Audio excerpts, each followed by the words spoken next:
ইমানদার কখনো সুদ খাইতে পারে না, ইমানদার কখনো ঘুষ খাইতে পারে না, ইমানদার কখনো আরেকজন মানুষের হক নষ্ট করতে পারে না। ঠিক না? বুকে হাত দিয়ে বলতে পারবেন ভাই এখানে অনেক মানুষ আছেন আপনারা আলহামদুলিল্লাহ, কিছু মানুষ আছে যারা বোনদের সম্পদ বুঝাইয়া দিচ্ছেন, ভাইদের সম্পদ বুঝাইয়া দিচ্ছেন। কিছু লোক আছে হজ করেছে, উমরা করেছে, আপন ভাইয়ের সম্পদ এখনো বুঝাইয়া দিল না, পৈতৃক ভিটাতে বোনদের হকটা এখনো বুঝাইয়া দেয় নাই। এরকম লোক আছে না নাই? তাহলে একদিকে আপনি দাবি করছেন আপনি ইমানদার, অন্যদিকে এই কাজগুলো করতেছেন, আপনি ইমানের দাবি পরিপূর্ণভাবে আদায় করতেছেন না। সারা পৃথিবীর বুকে মুসলমানরা মার খাচ্ছে। কেন কেন মুসলমানরা মার খাচ্ছে? লা ইয়াকুনান্না মিন উম্মতি আকওয়ামুন ইস্তাহিল্লুনা আল হিরা ওয়াল হারিরা ওয়াল খামরা ওয়াল মাআজিফ। যুবক, নবীজি বলছে আমার উম্মতের মধ্যে এক শ্রেণীর উম্মত আসবে যারা জিনা ব্যভিচারকে হালাল মনে করবে, যারা অবৈধ রিলেশনকে হালাল মনে করবে, মদ পানকে যারা হালাল মনে করবে, ঢোল তবলা গান বাজনাকে যারা হালাল মনে করবে। এই জামানায় কিছু যুবক প্রেম করতেছে, জেনা করতেছে, যেই জেনাটাকে বৈধ মনে করে অনেকে করতেছে। কই এই বয়সে একটু একটু করে, এরকম বলে কারি বলে না? জোরে বলেন নাউজুবিল্লাহ। বিয়েটাকে সহজ করেন ভাই। বিয়ে যদি সহজ হয় তাহলে জেনাহের পথটা অটোমেটিক বন্ধ হয়ে যাবে। বিয়েটা কঠিন হয়ে যাচ্ছে সমাজে। কেন? প্রত্যেকটা মেয়ের বাপের একটা স্বপ্ন কি, ছেলে যদি সরকারি চাকরিজীবী হয় আমার মেয়ের জন্য ভালো হয়। হাতটা জোর করে বলি ভাই, পৃথিবীর বুকে টাকা দিয়ে মানুষ সুখী হতে পারে না। সুখী হইতে দিন লাগে, দিন লাগে, আল্লাহর কোরআন লাগে, কোরআন লাগে। ঠিক আছে? কোন ইমাম সাহেব যদি বিয়ের জন্য মেয়ে খোঁজে, অনেক জেনারেল শিক্ষিত মানুষ চিন্তা করে কয় টাকা বেতন, আমার মেয়ের লিপস্টিকই কিনে দিতে পারবে না। কথা বলেন না কেন? আসলেই তো ইমামের বেতন কম, 10,000 12,000 টাকা বেতন। এই বাংলার জমিনে সবচেয়ে এখন নিরীহ নিপীড়িত কষ্টে থাকে, কিন্তু মানুষকে বলতেও পারে না, সে হচ্ছে ইমাম সমাজ। ইমাম সমাজ। ঠিক না? একটা রিক্সাওয়ালা বর্তমানে টাকা কামায় কত? মিনিমাম 25,000, না হলে 20,000। মিনিমাম 20,000 টাকা কামায় একটা রিক্সাওয়ালা। আর ইমাম সাহেব 5 ওয়াক্ত নামাজ পড়ায়, লাইভ লাইভ লাইভ সরাসরি। অনেক এলাকায় আছে ইমামকে বেতন দেওয়া হয় 7,000 8,000 টাকা। ভাই, মসজিদের অ্যাকাউন্টে যদি লাখ লাখ টাকা পড়ে থাকে আর ইমামের বেতন নিয়ে যদি এরকম টানা হেঁচড়া করেন, আল্লাহর আদালতে কমিটিকেও মুসল্লিকেও দাঁড়াইতে হবে। ঠিক না? কেন কেন দাঁড়াইতে হবে? আপনি হক নষ্ট করেছেন। কিভাবে? আপনার সামর্থ্য আছে, আপনি কেন দিচ্ছেন না? এই মানুষটা কষ্টের মধ্যে আছে, কামাই 10,000 12,000, কিন্তু আল্লাহ পরিবারের মধ্যে বারাকা দিয়েছে। উল্টা দিকে তাকান, 3 লাখ কামাই, পরিবারে সুখ নাই, বউ কথা শোনে না, মেয়ে কথা শোনে না, ছেলে কথা শোনে না, নিজে ঠিক মতো খাইতেও পারে না, ঘুমাইতেও পারে না। এরকম লোকও এই বিবাড়িয়ায় আছে। ঠিক না? কেন? হালালে আরাম আছে, হারাম যখন নিবেন আরামটা ভাই চলে যাবে, শেষ হয়ে যাবে।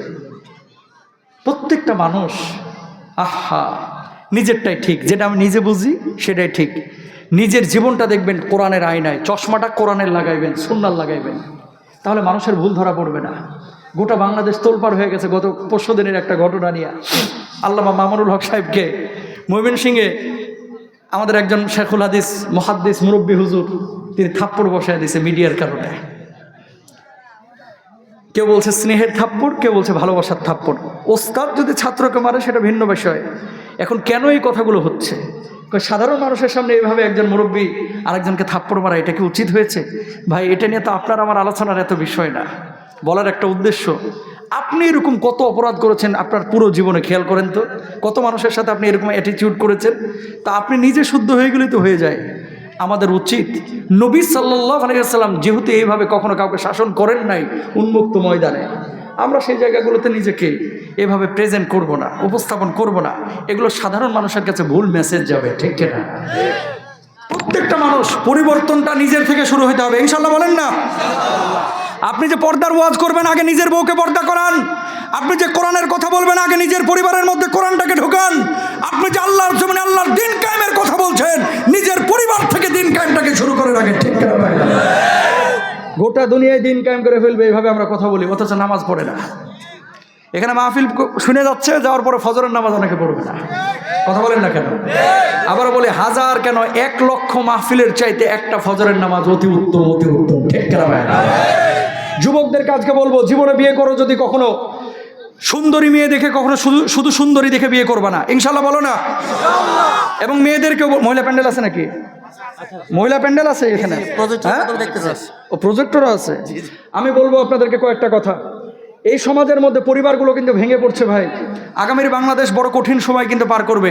মানুষ টাকার সংকটে ভুগবে না, মানুষ মানসিক সাপোর্টের সংকটে ভুগবে, মানসিক সাপোর্টের সংকটে ভুগবে। 3 পোলা 3টা চলে যাবে বিদেশ। বুড়া বুড়ি বাড়িতে দেখার মতো কেউ নাই। এই পরিস্থিতির সামনে 20 বছরের মধ্যে চলে আসতেছে, ঠিক কিনা? বাপ মা জাপানের মতো মরে পড়ে থাকবে, খবর নেওয়ার মতো কেউ থাকবে না। আমি আপনাদেরকে 2-3টা পরামর্শ দিতে যাচ্ছি। 1 নাম্বার, বিয়ে যখন করবেন বউকে বলে নেবেন যে আমি বেশি সন্তান নিতে চাই, তোমার কোনো আপত্তি আছে কিনা।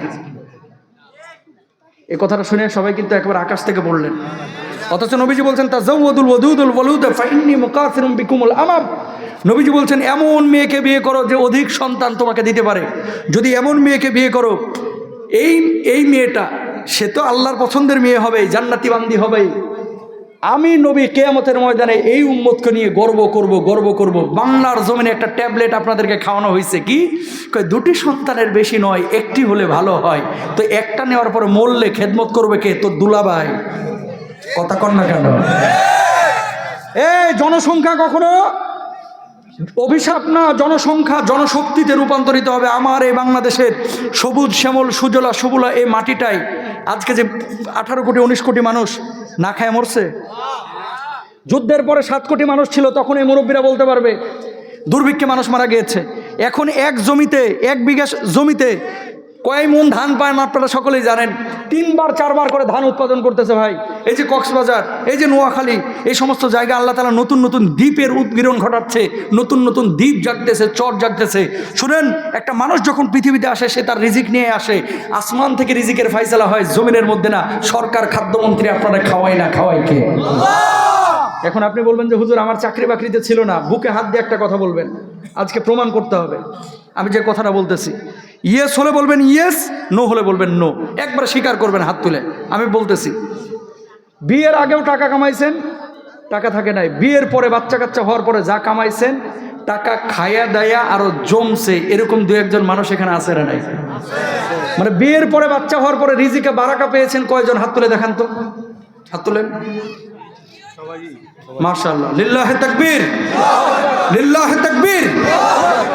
হাত উঠানোর সংখ্যা কম মনে করেন না, অধিকাংশ এখানে অবিবাহিত, এর লাগে কম দেখা গেছে। কথা বলেন ঠিক কিনা? এটা কিন্তু হুজুর ভালো করেই বুঝে। অধিকাংশ অবিবাহিত, এজন্য হাত তুলছে কম, কিন্তু অধিকাংশ মানুষ যারা বিবাহিত, আমি, এই যে আমার রোমান, এই যে ভাই, এই যে হুজুর, প্রত্যেকে বিবেককে জিজ্ঞেস করেন। বিয়ের আগেও টাকা কামাইছেন, ওই কক্সবাজার, থাইল্যান্ড, ব্যাংকক ঘুরে ঘুরে শেষ। আর বিয়ের পরে যা কামাইছেন, খরচ হয়েছে, খরচ করার পরে আবার 2 লাখ 3 লাখ প্রতি বছর জমছে। কারণটা কি? ওই বাচ্চাটা তার রিজিক নিয়ে আইছে, আপনি জানেনও না, ঠিক কিনা? নবীজি এই জন্য বলছে, বাড়ির মধ্যে অনেক সময় থাকে দেখবেন লুলা। একটা ভাই থাকে, 5 ভাইয়ের মধ্যে 4টা থাকে খুব শক্তিশালী, আর একটার চাকরি হয় না, কাজ পারে না, বিদেশ গিয়ে থাকতে পারে না, দোকানদারি করতে পারে না, মানে হাবার মতো খালি ঘুরে। কথা কর না কেন? কিছু আছে না এরকম হাবা গোবা? বড় ভাই এসে ধাক্কা মারে, মেজে ভাই বলে যে একটা চোপড় দিয়ে দাঁত ফেলাই, ছোটটা একে সরবি নাকি একটা ধাক্কা দিন ফেলাই দেবো, একটা ফাটা, মানে খালি গালির ওপরে রাখে, আর কেউ দেখতে পারে না। আমার নবী কি বলতেছে? পরিবারের মধ্যে এরকম একটা দুর্বল যদি কোনো সন্তান থাকে, ভাই থাকে, জেনে নিও ওই দুর্বলটার কারণে আল্লাহ তাআলা তোমারে এই সবলের মুখে রিজিক দিচ্ছে। সুবহানাল্লাহ। মারাত্মক কথা কিন্তু ভাই। এই জন্য কেউ যদি অস্বীকার, কেউ যদি দুর্বল থাকে পরিবারের মধ্যে, তাকে তুচ্ছ তাচ্ছিল্য করবেন না। দুর্বলকে সবল করতে কিন্তু বেশি সময় লাগে। মিডল ইস্টের একজন ব্যবসায়ীকে চিনি আমি, আপনাদের কুমিল্লার 14 গ্রামের, নাম বলবো না। ভাই, প্রত্যেকটা ভাই তারা নেগলেক্ট করতো, কেউ দেখতে পারতো না। আজকে আল্লাহ তাআলা এমন ব্যবসায়ী বানাইছে, বাংলাদেশের শিল্পপতি না, মিডিল ইস্টের একটা প্রসিদ্ধ দেশের শিল্পপতি, তার অধীনে 450 শ্রমিক শুধু কুমিল্লা, নোয়াখালী, ফেনী এই অঞ্চলের কাজ করে। আল্লাহু আকবার। যে ভাইগুলো তাকে তুচ্ছ তাচ্ছিল্য করতো। এই জন্য পরিবারে দুর্বল যদি কেউ থাকে, অনেক সময় দেখবেন যে একটা বোন থাকে, আর কেউ বিয়ে করতে যাচ্ছে না, খাটো, মোটা, চোখ দেখতে ভালো না, টেয়ারা, এরকম আছে না? এরা ভাইয়েরা মনে করে অভিশাপ, বোনেরা মনে করে অভিশাপ, কেউ দেখতে পারে না। পরিবারে যদি এরকম কেউ দুর্বল থাকে, কখনো তাকে বোঝা মনে করবেন না, আল্লাহর পক্ষ থেকে রহম মনে করবেন। ইনশাআল্লাহ বলেন, আরো জোরে বলেন। আর এই যাদের কাজ নাই, কাম নাই, চাকরি বাকরি নাই, এদেরকেও বোঝা মনে করবেন না। আপনি সব সময় দুর্বলদের প্রতি বিশেষ নজর রাখেন, আল্লাহ তাআলা আপনার উপরে বিশেষ রহমের নজর দেবেন। সুবহানাল্লাহ। আর যারা বলে একটা সন্তানের বেশি না, 2টা হলে ভালো হয়, এই সমস্ত কথা বিশ্বাস করবেন না। রিজকের ফয়সালা কোথায় হয়? জোরে, আরো জোরে। আর 10 মিনিট সময় নেব, এর বেশি নেব না। তাকান, সাগরের নীল তিমি প্রতিদিন 8 টন গোশত খায়। জোরে সোরে একবার বলবেন আল্লাহু আকবার। নীলতিমি 8 টন গোশত খায়। গোটা পৃথিবীতে নীলতিমি একটা আছে না শত শত আছে? হাজার হাজার আছে। একটা নীলতিমি যদি প্রতিদিন 1 ট্রাক গোশত খায়, হাজার হাজার নীলতিমিকে আল্লাহ তাআলা প্রতিদিন 1 ট্রাক করে গোশত খাওয়াচ্ছে। নীলতিমি তো আপনাদের আখাউড়া উপজেলা স্বাস্থ্য কমপ্লেক্সে চাকরি করে। হ্যাঁ, খাওয়াচ্ছে কে? গাছে লক্ষ লক্ষ পাখি বসে আছে, এই পাখিগুলোকে রিজিক দিচ্ছেন কে? আল্লাহ। আপনার ছেলে মেয়ে যদি আপনি নেন, ও তার রিজিক নিয়ে আসবে। কোন দিক দিয়ে আসবে আপনি টেরও পাবেন না।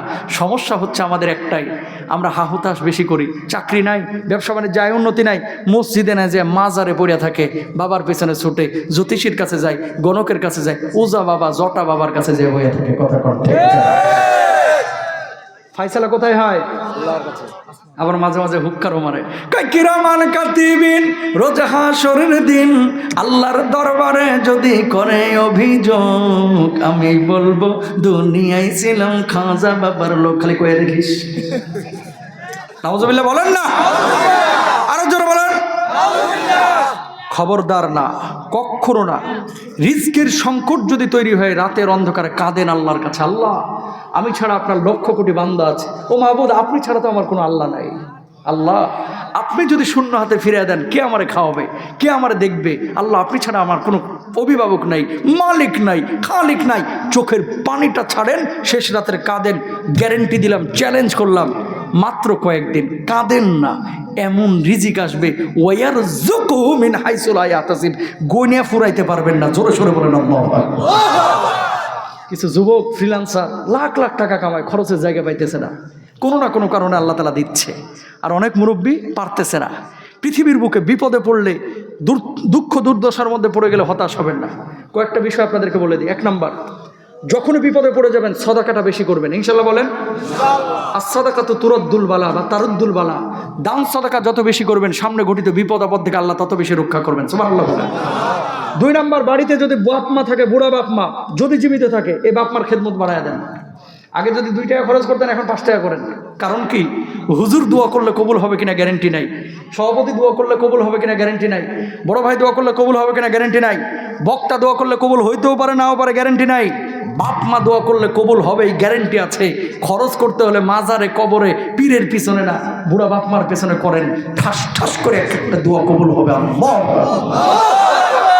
পারবেন না? পারবেন না? ইনশাআল্লাহ বলেন। 2 নাম্বার বললাম। 3 নাম্বার, কান্নাকাটিটা বাড়ায় দেন। পৃথিবীর বুকে মানুষ চাকরির জন্য যে পরিমাণ জুতা ক্ষয় করে, তাহাজ্জুদের জায়নামাজ যদি ক্ষয় না, খালি রংটা উঠাইতে পারতো জায়নামাজে দাঁড়ায়, রিজিক খায়া ফুরাইতে পারতো না ভাই। মানুষ জুতা এক কোম্পানি থেকে আরেক কোম্পানি, এক বস থেকে আরেক বস, ওরে দৌড়াচ্ছে, কিন্তু জোহরের নামাজটা পড়তেছে না। শেষ রাত্রে মালিকের সাথে বোঝাপড়া করতে পারতেছে না। রিজকের জন্য রিজকের মালিকের পেছনে ছুটেন, মানুষের পেছনে না। ইনশাল্লাহ বলবেন। বুড়া বাপ মা যাদের বাড়িতে জীবিত আছে, খেদমত করেন। শুনেন, পৃথিবীতে যত মানুষ আছে আপনার অবস্থানকে ভালোবাসে, নিঃস্বার্থ কেউ আপনাকে ভালোবাসে না। যদি কেউ নিঃস্বার্থ ভালোবাসে, আপনার মা, আপনার মা, আপনার মা, এরপর আপনার বাপ, আর কেউ না। কথা বলেন না কেন? এই যে বন্ধুদের ভালোবাসা, আরে মিয়া এগুলো মেকি ভালোবাসা। মাল যে কয়দিন আছে পকেটে, বন্ধুত্বের অভাব নাই। কথা কল না কেন? পকেটে মাল আছে, সুন্দরী মেয়ের আপনার পেছনে ঘুর ঘুর ঘুর ঘুর করবে, দাঁত 2টা না থাক কোনো সমস্যা নাই। কথা বলেন ঠিক? কালা ল্যাংড়া হলেও মেয়েরা ঘুরবে, ছেলে পেলেও বন্ধুত্ব করবে, মাল থাকলে মাল। যদি বুঝছে যে ফ্রান্সের টাকাওয়ালা, দুবাইয়ের টাকাওয়ালা, মাল নাই, বন্ধুত্ব থাকবে না, আপনারা বেল দিতে চাইবে না। ঠিক না? আমি এই যে রাজশাহীর কথা বলতেছি, 5 দিন আগের কথা, চোখ দিয়ে পানি ধরে রাখতে পারি নাই ভাই। উদাহরণ দেখেন, একটা ছোট্ট উদাহরণ দিয়ে আপনাদেরকে বোঝাইতে চাচ্ছি। মায়ের বয়স 75 বছর। কত বছর? মেয়ের বয়স প্রায় 46 বছর, 47, 46 এরকম। 76 বছর যে মা, এই মা তো এখন বুড়ি, রাইট? একমত তো সবাই? এই মাটার এখন খেদমত করার দরকার ছিল, ঠিক কিনা? 46 বছরের মেয়ে ক্যান্সারে আক্রান্ত হয়েছে, পেট দিয়ে, এই পিঠ দিয়ে অনবরত গল গল গল গল করে রক্ত বাইর হয়, প্রচণ্ড দুর্গন্ধ রক্তের, ক্যান্সারের কারণে। গরিব মানুষ চিকিৎসা করতে পারে না। আমার কাছে আসছিল, আমি কিছু হেল্প করেছি। আমি যে কথা বলতে যাচ্ছি, আমি বললাম আপনার মেয়ে শ্বশুর বাড়ি না থেকে আপনার কাছে কেন? জবাবটা কি এসেছে দেখেন। মারাই তো যাবে, শ্বশুর বাড়িতে কেউ আর ভালোভাবে দেখতেছে না, গন্ধ বাইর হয়, শরীরে রক্ত বাইর হয়। এই জন্য আমি বুড়িমা আমার মেয়েটাকে নিয়ে এসে আমার কাছে রাখছি। আমি রক্তগুলো ধুই, আমি কাপড়গুলো ধুই, আমি মা সহ্য করতে পারি না, মরলে যেন আমার পাশেই মরে। আল্লাহু আকবার। স্বামী ছাড়তে পারে, ছেলে মেয়ে আপনাকে ছাড়তে পারে, আপনার মা আপনাকে ছাড়তে পারে না। অনেক ল্যাংড়া লুলা বোবা কানা সন্তান নিয়ে মা বছরের পর বছর স্বামী মারা যাওয়ার পরে বিয়ে শাদী না করে কিন্তু সংসার করে যাচ্ছে। ঠিক না? মাটারে কষ্ট দিয়েন না। এই জোহরের নামাজের পরে একজন মাকেও ভাত খাইতে দেখবেন না, অথচ আপনার জন্য রান্না করে। মা ভাত খায় আসরের আগে, সন্তান কি খাচ্ছে, কতটুকু খাচ্ছে, যতটুকু লাস্টে থাকে এতটুকু মা খায় উঠে চলে যায়। ঠিক না? ঢাকায় পড়তে গিয়েছেন, 60 টাকা 70 টাকা মায়ের ডিম বিক্রি করা, লাউ বিক্রি করা আপনার হাতে তুলে দিয়েছিল। মাদ্রাসায় গিয়েছি, হাতে তুলে দিয়েছি। আর বুঝি এখন ওই 60 টাকা 70 টাকা এর ভিতরে মায়া ছিল, 70 কোটি টাকার মায়া ছিল, ভালোবাসা ছিল। এখন লাখ লাখ টাকা কামাইলো, ওই অনুভূতি আর আসে না। ঠিক না?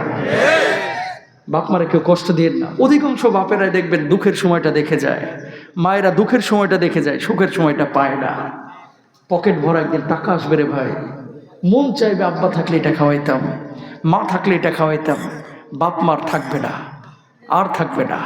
মায়ের পানের বাটাটা পড়ে থাকবে, বাবার লাঠিটা থাকবে, বাপের লুঙ্গি থেকে মায়ের শাড়ি থেকে বাপ মার গায়ের গন্ধ পাবেন। মা থাকবে না, বাপ থাকবে না। খবরদার, হাতটা জোর করে বলে বাপ মারে কেউ কষ্ট দিয়েন না। ইনশাল্লাহ বলেন, ইনশাল্লাহ বলেন, পারবেন তো? যৌতুক টৌতুক কখনো নেবেন না। ছেলে এবং মেয়েরা, মেয়েদের 4টা জিনিস দেখে বিয়ে করবেন: সৌন্দর্য, দিনদারিতা, বংশমর্যাদা, আত্মীয়, তারপরে হচ্ছে লিমালিহা, তার মাল আছে কিনা, অলি হাসাবিহা, দিনদারিতা আছে কিনা, বংশমর্যাদা আছে কিনা, অলি জামালিহা, সৌন্দর্য আছে কিনা, অলি দিনইহা, দিনদারিতা আছে কিনা। কেন বলতেছে এই কথাটা? ভালো বউ যদি পান তাহলে বাপ মার খেদমতটা সুন্দরভাবে করা যায়। ঠিক কিনা? বউ যদি খারাপ হয়, টাকা কামাইবেন কিন্তু পারবেন না বাপ মার সাথে মন জোগায় চলতে। ঠিক না? এই জন্য বউকে ভালো নিয়ে আসতে হবে, আর বাপ মাকেও বুঝাইতে হবে যে মা, আপনার হক আপনি বুঝে পাচ্ছেন, আপনি আপনার হক বুঝে পাচ্ছেন, আমার বউয়ের হক আমি আদায় করব। এভাবে করতে হবে। বউ যদি খারাপ হয়ে যায়, বাপ মার খেদমত করা যায় না। প্রত্যেকটা স্বামীকে বলবো, আপনার শ্বশুর শাশুড়িকেও সম্মান ইজ্জত করবেন, আপনার বাপ মাকেও সম্মান ইজ্জত করবেন, বউয়ের হকও ঠিক মতো আদায় করবেন। কেউ কাউকে পৃথিবীর বুকে যদি অন্যকে আপনি আপনার উপরে প্রায়োরিটি দেন, তাহলে আল্লাহ তাআলা আপনাকে প্রায়োরিটি দেবে। ইনশাআল্লাহ বলেন। সুতরাং প্রিয় ভাইরা আমার, তাওয়াক্কুল, তাকওয়া সব কিছু হবে আল্লাহর উপরে। আর আমরা পুরো আলোচনা থেকে কি শিখলাম? 1 নম্বর হচ্ছে, শুধু মৌখিক ইমানদার হইলে হবে না, আন্তরিকভাবে ইমানের যে দাবি আছে, এই দাবিগুলো আমাদের পূরণ করতে হবে। ইমানদার কখনো হারাম খাইতে পারে না। ইমানদার সমস্ত হালালগুলোকে কার্যক্ষেত্রে বাস্তবায়ন করবে। ঠিক না? ইমানের প্রশ্নে কখনো কখনো দুনিয়ায় আপনাকে এমন মুখোমুখি হইতে হবে পরিস্থিতির, একদিকে ইমান আর একদিকে দুনিয়া। কোনটা চান আপনি? দুনিয়া যদি চান আরামে থাকতে পারবেন, আর ইমান যদি চান জেলে যাইতে হবে, ফাঁসিতে যাইতে হবে, আল্লামা সাইদের মতো কারারুদ্ধ হয়ে 13টা বছর জেলখানায় বসতে হবে। ঠিক না?